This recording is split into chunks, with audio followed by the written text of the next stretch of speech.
Hello class 6. Now we'll continue with the inclined plane, the next topic after the lever. We have completed lever and different types of lever, first class, second class and third class levers. Now the next topic is inclined plane, है ना? Inclined plane जैसा कि diagram है, दिख रहा है, right angle है, तो एक वर्टिकल हाइट है और एक इंक्लाइंड स्लोपिंग सरफेस है, अ फ्लैट स्लोपिंग सरफेस, उसे हम इंक्लाइंड सरफेस, इस तरह के इंक्लाइंड प्लेन कहा जाता है। तो ऐसा हम लोग कब इस्तेमाल करते हैं? कोई ट्रक में हेवी बॉक्सेस या जो गुड्स हैं उनको लोड या अनलोड करने के लिए यूज़ किया जाता है। ठीक है, तो जैसे कोई ट्रक है और इस ट्रक में अगर एक लकड़ी का हम इंक्लाइन प्लेन क्रिएट कर दें तो सामान को ऊपर चढ़ाने में, लोड करने में या अनलोड करने में आसानी होगा, है ना? तो इस तरह के जो मशीन्स हैं उन्हें हम क्या कहते हैं? इंक्लाइन प्लेन कहते हैं। तो inclined plane is a flat sloping surface that is used for loading or unloading heavy objects, goods, boxes into a truck. Example जैसे स्टेयर केस भी है। स्टेयर केस जो है, ये स्टेयर केस अगर ये जितना, ये एंगल जितना बढ़ेगा इंक्लाइन सरफेस का उतना प्रॉब्लम होगा हमें ऊपर चढ़ने में, और ये जितना फ्लैट होता जाएगा उतना आसानी होगा। ये स्टेयर ऐसे है, ये सीढ़ी, ये स्टेयर अगर ऐसे होगा तो चढ़ने में ज़्यादा आसानी होगी, है ना? अगर ये स्टेयर जितना, इसका एंगल जितना बढ़ते चला जाएगा उतना जाने में मुसीबत होगी। तो ये इंक्लाइन सरफेस में एंगल जितना कम होगा उतना हमें एफर्ट कम लगाना पड़ेगा और आसानी से मूव करेंगे। जो माउंटेनस रोड होते हैं, माउंटेन एरियाज़ में जो रोड होते हैं, उन जेंटल स्लोप होता है, ज़्यादा एंगल से ऊपर नहीं जाएंगे, है ना? धीरे धीरे धीरे ये हाइट बढ़ता जाएगा। तो जेंटल स्लोप होने की वजह से जो ड्राइवर होते हैं वहाँ पर, उन्हें लेस एफर्ट से आसानी से ड्राइव कर पाते हैं। अगर वो स्लोप ज़्यादा हो जाए, एंगल ज़्यादा हो जाए, जैसे कि कोई ये माउंटेन है और उसके ऊपर जाने का ये रास्ता है, बस यहाँ से जा रही है, तो बहुत ज़्यादा एफर्ट देना पड़ेगा, इंजन में ज़्यादा प्रेशर जाएगा, है ना? लेकिन अगर ये माउंटेन है और उसके ऊपर जाने का ये रास्ता है ना, धीरे धीरे ये बढ़ रहा है आसानी से, तो ये जेंटल स्लोप होने की वजह से वो आसानी से मूव कर सकेगा। तो स्टेयर्स में भी वैसा ही होता है। जो सीढ़ियाँ जो है जेंटल स्लोप होती हैं उनमें चढ़ने में हमें प्रॉब्लम नहीं होती है, लेकिन जिन सीढ़ियों में स्लोप ज़्यादा होता है, स्लोप जो है मतलब ये एंगल ज़्यादा हो जाता है, उनमें हमें क्लाइंब करने में, चढ़ने में हमें परेशानी होती है। ठीक है, तो मैं, ये जो इंक्लाइन प्लेन है इसमें मैकेनिकल एडवांटेज हमेशा वन से बड़ा होता है, याद रखना।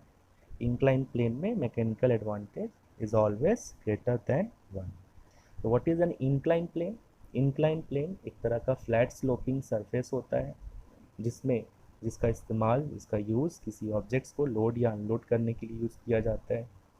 इंक्लाइन सरफेसेस में एग्जांपल में देख सकते हैं हम लोग, स्टेयर केसेस होते हैं, माउंटेन रोड होते हैं, और इनमें मैकेनिकल एडवांटेज इंक्लाइन प्लेन में हमेशा वन से बड़ा होता है। इसमें बस इतना ही जानना। फिर आएंगे हम लोग वेज के बारे में जानेंगे। वेज भी एक तरह का सिंपल मशीन है। मैंने बताया था टाइप्स ऑफ सिंपल मशीन में, लीवर बताया, मैंने इंक्लाइन प्लेन बताया। अब हम लोग वेज के बारे में जानेंगे। तो वेज क्या है? ये दो इंक्लाइन प्लेन को कंसिस्ट करता है। तो देखो ये भी एक तरह का, ये जो डायग्राम है इंक्लाइन प्लेन का, इसी टाइप का है। यहाँ भी देखो, है ना? इन दोनों को इस तरह से ज्वाइन कर दिए कि इसके जो शार्प एजेस है यहाँ पे मिले। तो consist of two inclined plane joined in such a way that their sharp edges meet each other. ठीक है, ये कहाँ यूज़ किए जाते हैं? यूज टू स्प्लिट ऑब्जेक्ट्स, किसी चीज़ को स्प्लिट करने के लिए, तोड़ने के लिए, काटने के लिए इस्तेमाल किए जाते हैं। या to hold objects in place, या ऑब्जेक्ट्स को एक जगह होल्ड करने के लिए भी यूज़ किए जाते हैं, जैसे कि डोर वेज होता है ना, दरवाज़ा रोकने का जो होता है वेज। ठीक है, उसके बाद एग्जाम्पल देख लीजिए वेज में। ब्लेड्स ऑफ द एक्स, कुल्हाड़ी जो होता है उसके जो ब्लेड्स हैं वो कैसे एग्जाम्पल है? वेज के एग्जाम्पल है। नाइफ जानते ही हो आप लोग, छुरी, सीजल, ये सब किस किस तरह का एग्जाम्पल है, किस तरह का मशीन का एग्जाम्पल है? वेज का एग्जाम्पल है। ठीक है, और अगर यहाँ पे क्या लिखा मैंने, टू इंक्लाइन प्लेन्स, उसे वेज कहेंगे। अगर दो से ज़्यादा इंक्लाइन प्लेन्स को कनेक्ट कर दिया जाए तो वो निडल्स में होता है, पिन्स में होता है, उसमें दो या दो से ज़्यादा इंक्लाइन प्लेन्स होते हैं। तो जब दो इंक्लाइन प्लेन्स को इस तरह से जोड़ दिया जाए, चार एजेस उसके मीट करे, तो उसे हम लोग वेज कहते हैं। और ये किस लिए यूज़ किया जाता है? किसी चीज़ को स्प्लिट करने के लिए या कोई ऑब्जेक्ट्स को होल्ड करने के लिए। तो होल्ड ऑब्जेक्ट्स का मैंने एग्जांपल दिया डोर वेज। फिर और एग्जांपल है स्प्लिट करने में, blades of the axe, knife, chisel. जब दो से ज़्यादा इंक्लाइन प्लेन को कनेक्ट कर दोगे तो नीडल्स या पिन्स बन जाते हैं। तो ये भी ख़त्म हो गया। तो देखिए यहाँ पे टाइप्स ऑफ सिंपल मशीन में मैंने लीवर के बारे में पढ़ाया, इंक्लाइन प्लेन के बारे में पढ़ाया। अब हम लोग वेज के बारे में भी पढ़ चुके हैं। अब किसके बारे में जानेंगे? स्क्रू के बारे में जानेंगे। ठीक है, स्क्रू देखिए हो आप लोग, स्क्रू कैसा होता है? ये है ना स्क्रू, है ना, सभी कोई देखे होगे। ये जो स्क्रू है, इस स्क्रू में देख रहे हो ध्यान से, ये जो स्क्रू है इसमें ये जो एंड है, ये एंड जो है इसका नीचे की तरफ, ये क्या है? पॉइंटेड एंड है ना। इसे टिप कहते हैं। क्या कहते हैं? टिप। और ये ऐसे ऐसे घुमा हुआ है, वुंड किया हुआ है ना। इसे हम थ्रेड कहते हैं। क्या कहते हैं? थ्रेड। और इसका ये जो पोर्शन है ऊपर का, इसे हेड कहते हैं। और इसमें देखो बीच में गैप है ना, इसे स्लिट कहते हैं। स्लिट। देखो सब चीज़ मैंने लिख दिया है। इसके पॉइंटेड एंड को क्या कहते हैं? टिप। और जो ऐसे ऐसे वुंड है इसे थ्रेड। ऊपर वाले पोर्शन को हेड। बीच में जो गैप है उसे क्या कहते हैं? स्लिट। तो एन इंक्लाइन प्लेन, स्क्रू भी क्या है? इंक्लाइन प्लेन है। तो इंक्लाइन प्लेन के बारे में मैंने बताया। इंक्लाइन प्लेन जब दो कनेक्ट कर जाए तो वही क्या बन जाता है? वेज बन जाता है। स्क्रू भी एक तरह का इंक्लाइन प्लेन है जिसमें वुंड किया जाता है एक सिलिंड्रिकल रॉड में। तो ये एक सिलिंड्रिकल शेप है ना। ये एक सिलिंड्रिकल शेप है, सिलेंडर के जैसा। जैसे ये पेंसिल है, पेन है, सिलिंड्रिकल शेप में आता है। तो एक सिलिंड्रिकल कोई रॉड हो और उसमें वुंड कर दिया जाए। वुंड के ये करना मतलब जिस तरह से ये जो शेप है इसे कहते हैं वुंड करना। ठीक है। तो इंक्लाइन प्लेन वुंड अराउंड अ सिलिंड्रिकल रॉड। जब इंक्लाइन प्लेन को एक सिलिंड्रिकल रॉड के चारों तरफ वुंड कर दिया जाए, देखो ये इंक्लाइन प्लेन ही क्या है? एक तरह का रास्ता बना हुआ। देखो ध्यान से, एक तरह का ये रास्ता बना हुआ है। सब जो है एक दूसरे से कनेक्टेड है ना। जैसे कोई थ्रेड को लेकर के इसके चारों तरफ क्या करो, ऐसे ऐसे घुमा के बांध दो, तो वो इंक्लाइन प्लेन ही हुआ एक तरह का। जब इंक्लाइन प्लेन को वुंड कर दिया जाए सिलिंड्रिकल रॉड के ऊपर, उसे स्क्रू कहेंगे।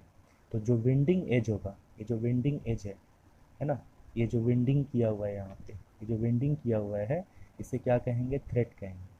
और ये जो शार्प पॉइंटेड एंड है नीचे की तरफ, इसे क्या कहेंगे? टिप कहेंगे।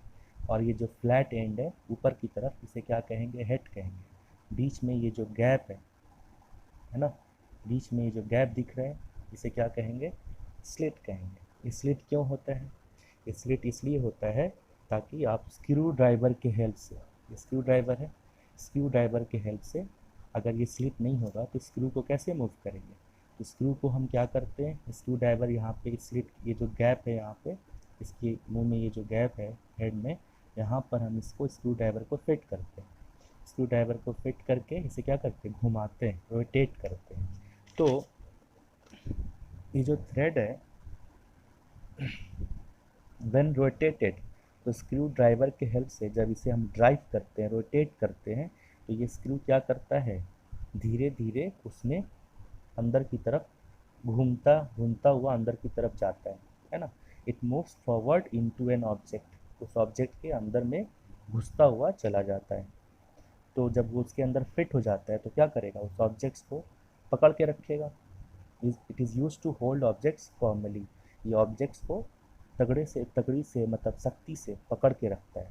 तो ये कैसे किया जाता है? इस स्लिट के अंदर स्क्रू ड्राइवर का ये जो माउथ है, ये इसके अंदर फिट करके इसको घुमाया जाता है, रोटेट किया जाता है, ताकि ये अंदर की तरफ बढ़ता चला जाएगा। ये अंदर की तरफ बढ़ता जाएगा और ऑब्जेक्ट्स के अंदर घुसता चला जाएगा। तो ये जो थ्रेड है वो एक तरह का इंक्लाइन प्लेन है, मैं पहले ही बता चुका हूँ स्टार्टिंग में। और भी स्क्रू जैक, नट बोल्ट इस तरह के प्रिंसिपल में ही, स्क्रू के प्रिंसिपल में ही काम करते हैं। तो हम लोगों ने स्क्रू के बारे में भी जान लिया। अब जो कुछ टॉपिक हैं पुले, व्हील एंड एक्सल, उसे हम लोग नेक्स्ट क्लास में कंटिन्यू करेंगे। Thank you.